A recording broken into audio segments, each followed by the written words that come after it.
کاٹ لیں۔ میرے دوست نے، اللہ انہیں سلامت رکھے، اب تو بوڑھے ہو گئے، پروفیسر احمد علی، وہ پنجابی میں لکھتے تو سچیاں سرکاراں آدم علیہ السلام سے لے کے نا رسول اللہ تک انہوں نے سب انبیاء کی سیرت لکھی ہے پنجابی شعروں میں، میرے سے حوالے لیتے رہے، کتابیں نے، بہت اچھے آدمی، نیک ہیں، پرہیزگار ہیں، افسر ہوتے ہوئے بھی دکان پر چادر باندھ کر شربت عرق خود نکالنے بیچنے، پرہیزگار رہے گا۔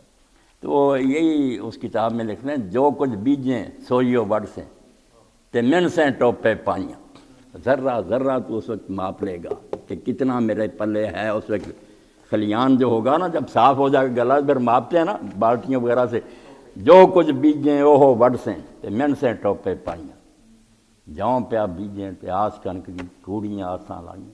کتنا تو بے وقوف ہے کہ بوگ جو رہا ہے اور آس یہ ہے کہ گندم پیدا ہو جائے گی، کام غلط کر رہا ہے، دین کے خلاف ہے، بگولے آ رہے ہیں آگ سے بھرے ہوئے، جلا رہے ہیں تیری کھیتیاں، اور تو یہ امید لگائے بیٹھا کہ کوٹھے بھر لوں گا۔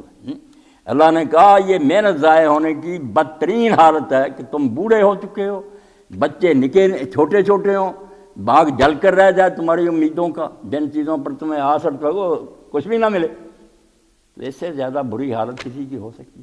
حالانکہ میری آپ سب کی حالت ہے کہ دنیا کے پیچھے پڑے ہوئے ہیں، رات دن اس کو سنوارنے کی فکر ہے کہ بچے زیادہ پڑھ جائیں، نوکریاں مل جائیں، اچھی بیویاں مل جائیں، کوٹھی آ جائے، یہ ہو جائے۔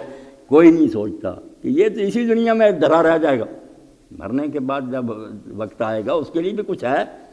اگر یہی چیزیں اللہ کی رضا کے لیے کرتا ہے، ان کو اور رات کو دین کے لیے تیار کرتا، کوٹھیاں جو تھی بناتا، جیسے کہ کسی بزرگ نے کہا یار ادھر کو تھوڑا سا رکھ دو روشن دان، ادھر سے آواز اذان کی تو آئے گی، چلو کتنی اچھی نیت۔ یہی دنیا آخرت بنانے کا ذریعہ بن جاتی، مگر نہیں، اس کو سرے سے بلا دیا، حلال و حرام سے بس اس کو ہی سنوارنے میں لگے رہے۔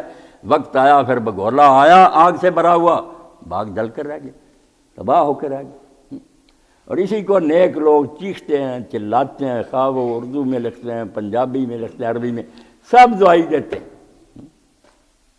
تو آیا سیں لال خریدنے ڈھیر ہینگا جوین دے لا بیٹھو، تجھے تو اس دنیا میں بھیجا تھا کہ ہیرے خرید کے لانا، وہ آیا سیں لال خریدنے ڈھیر ہینگا جوین دے لا بیٹھو، تو نکمی بوٹیاں لے کر بیٹھ گیا۔ قبر میں گیا اس وقت پلے کچھ بھی نہ، فرشتوں نے کہا لے کر کیا ہے؟ اور یہی بات اللہ کے رسول علیہ السلام نے فرمائی، فدا ابی میں کس طرح میں نے جوڑا کہ جب مرتا ہے کوئی شخص، کارت بنو آدم ما خلف، انسان بیٹھ جاتے ہیں، آدمی کیا چھوڑ گیا، کتنے بچے ہیں، بچیاں کیا کر رہے ہیں، جائیداد، یہ اس کھاتے کو لے بیٹھتے ہیں بے وقوف۔ کالت بنو آدم ما خلف وقالت الملائکۃ ما قدم، اور ادھر فرشتے کھاتا کھول لیتے ہیں کہ لے کر کیا ہے، چھوڑ کر جو آ گیا ہمیں اس سے کیا، جو لے کر آیا وہ پیش کرے۔ اللہ فرماتا جس کا باغ اتنا قیمتی رالا گولا آیا، وہ خود بوڑھا ہے، بچے کمزور ہیں، اجڑ جائے، اور ساتھ پوچھا یہ ودوا تو تم میں سے کوئی اس بات کو پسند کرے گا؟ یعنی نہیں کرے گا، جھنجھوڑا ہے کہ تم یہ سودا کر سکتے ہو؟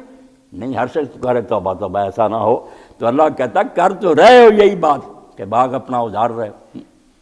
بیا سنگ وہ حاجیا کوڑیاں کھٹن واسطے لال جوار آیا، یہاں کوڑیاں کا وپار کر لیا نا، کوڑیاں خرید لیں، وہ جو اصل کاروبار تھا چھوڑ دیا۔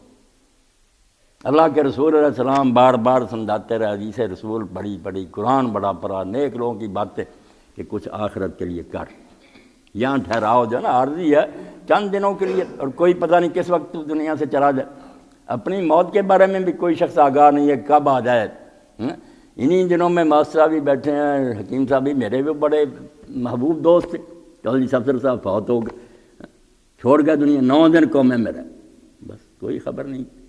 تو ہر شخص جو ہے نا دنیا سے اس نے جانا ہے، مگر بس یہی سمجھے بیٹھے ہیں کہ لوگ جا رہے ہیں ہم نہیں جائیں گے، ایسے باغ لگا رہے ہیں جو اجڑ جائیں گے، اور جہاں لگانے چاہیے پودے وہاں ایک بھی نہیں۔ حضرت سیدنا ابراہیم علیہ السلام جب اللہ کے رسول علیہ السلام سے لیلۃ المعراج میں ملے تو حدیث پاک میں آتا، انہوں نے کہا امت کو میرا سلام کہنا، خلیل اللہ علیہ السلام نے کہا، اور انہیں خبر دینا کہ جنت کی زمین بڑی زرخیز، بہت عمدہ ہے، مگر ہے ویران، یہاں کوئی باغ نہیں ہے، کوئی پودے کیان کا۔ یہ بات سمجھنے کی کتنی گہری بات ہے کہ مفت میں جنت نہیں ملے گی کہ بنی بنائی تجھے مل جائے. فرمایا زمین طیبہ تو تربہ بہت عمدہ ہے, پانی اچھا ہے, مگر یہاں چٹیل پڑی ہوئی. پودے تم خود لگاتے ہو, دنیا میں لگاؤ گے تو لگیں گے اور آ کر اس کا پھل کھاؤ گے. تو فرمایا اس کا غراض کیا پودے ہیں؟ فرمایا کہنا سبحان اللہ والحمدللہ ولا الہ الا اللہ واللہ, یہ کلمہ بہت پڑھا گیا. اس لیے وہاں جو ملنا ہمارا اپنا بویا ہوا ملنا, مفت میں کچھ نہیں ملنا. اس لیے ایک حدیث پاک میں آتا, فرشتے محل بناتے ہیں وہاں, پھر رک جاتے ہیں تو پوچھتے ہیں دوسرے فرشتے, آپ نہیں تم بنا رہے بلڈنگ؟ وہ کہتے ہیں وہ میٹیریل ہی نہیں بھیج رہا, پیچھے سے سامان بھیجے تو بنائے نا. جزاء بما کانوا یعملون, جو کرتے تھے وہی بدلے میں ملنا, کوئی نئی بات نہیں سامنے آئی.